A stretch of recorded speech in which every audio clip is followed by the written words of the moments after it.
Saya Rafdiza dengan NIM 2330108048 akan membacakan tentang pengertian ingatan.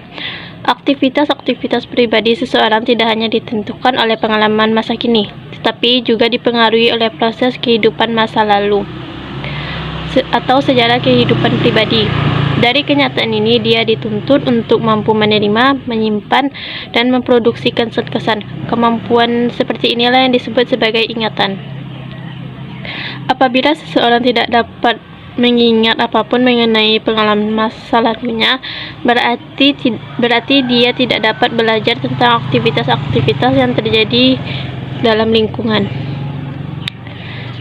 sekalipun dalam bentuk percakapan sederhana. Untuk perkomunikasian, orang harus memiliki daya ingat terhadap pikiran yang akan diungkapkan.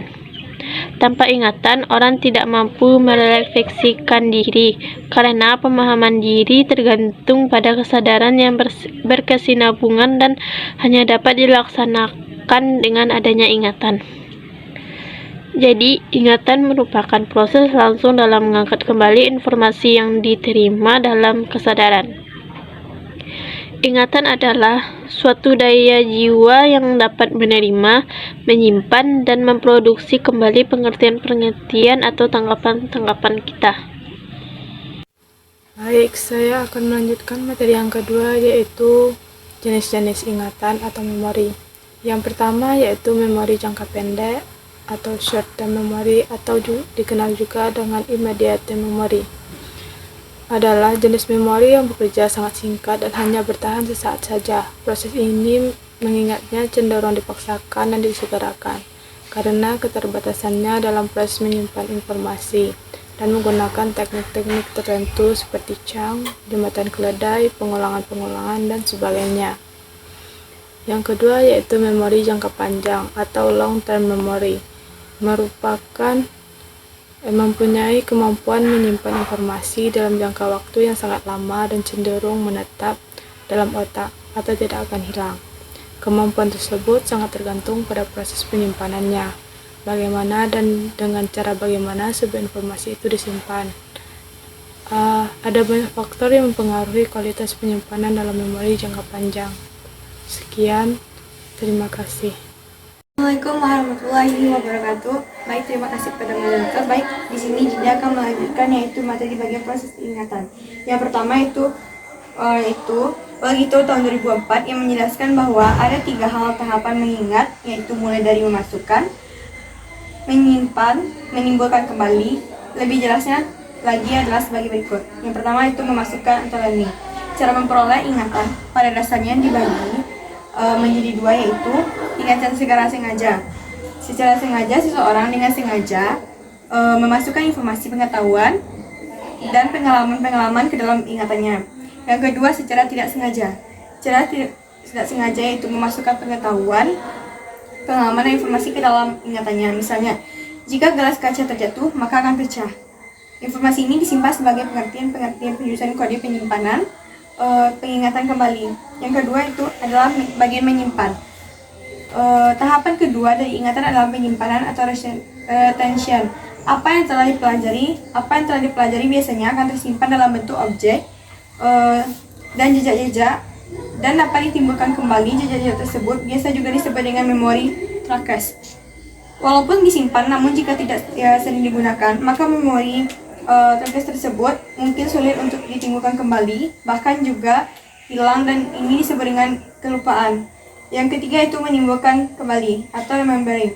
Menimbulkan kembali ingatan yang sudah disimpan dalam ditempuh dengan mengingat kembali atau to recall, dan mengenal kembali, pemanggilan kembali informasi terkait suatu peristiwa atau suatu objek secara sadar. Dapat diukur melalui 2 metode, yaitu yang pertamanya itu adalah metode recall, yaitu kemampuan menggali kembali dan memproduksi informasi yang telah dimiliki sebelumnya. Yang kedua adalah metode recognition, yakni kemampuan mengenali informasi yang telah diobservasi, dibaca, atau didengar sebelumnya. Assalamualaikum warahmatullahi wabarakatuh. Perkenalkan, nama saya Putri Azizah dengan NIM 2330108046. Saya akan menjelaskan materi selanjutnya, yaitu tentang faktor-faktor yang mempengaruhi ingatan atau memori. Telah disebutkan sebelumnya bahwa diduga ingatan yang telah masuk ke dalam ingatan jangka panjang itu akan bertahan lama atau bisa berlangsung selamanya, dan manusia memiliki kemampuan untuk mengenang dan juga memanggil kembali ingatan tersebut saat dibutuhkan. Namun, tidak berarti bahwa semua yang pernah dialami itu akan masuk dan tinggal seluruhnya di dalam ingatan kita. Ada beberapa faktor yang ternyata dapat mempengaruhi daya kerja ingatan, antara lain faktor usia, kondisi fisik, emosi, minat, dan juga motivasi. Yang pertama itu faktor usia.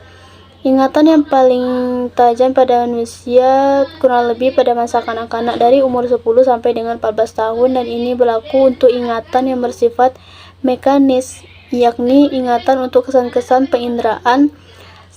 Yang sesudah usia tersebut, kemampuan untuk mencamkan dalam ingatan juga dapat dipertinggi juga. Tetapi untuk kesan-kesan yang mengandung penginderaan atau dalam ingatan logis, ini akan berlangsung dari usia 15 sampai dengan 50 tahun. Yang kedua yaitu kondisi fisik. Misalnya pada saat kelelahan, sakit, dan juga kurang tidur akan dapat menurunkan daya kerja atau prestasi dari ingatan kita. Yang ketiga, faktor emosi. Dalam hal ini, seseorang akan mengingat sesuatu yang lebih baik apabila peristiwa-peristiwa ini menyentuh perasaan-perasaan, sedangkan kejadian yang tidak menyentuh itu emosi, itu seringkali kita abaikan. Yang keempat ada minat dan juga motivasi. Dalam pengalaman sehari-hari, kita sering mengamati remaja yang tidak lupa suatu lirik lagu ya, walaupun dalam bahasa asing. Orang-orang yang sering bepergian mempunyai ingatan tentang ilmu bumi yang jauh lebih baik daripada yang tidak pernah pergi kemana-mana. Artinya, di sini seseorang yang mengingat segala sesuatu tentang hal yang disukainya jauh lebih baik daripada hal yang tidak disukainya. Jelas, minat sangat meningkatkan motivasi dan pada gilirannya akan meningkatkan daya ingat kita.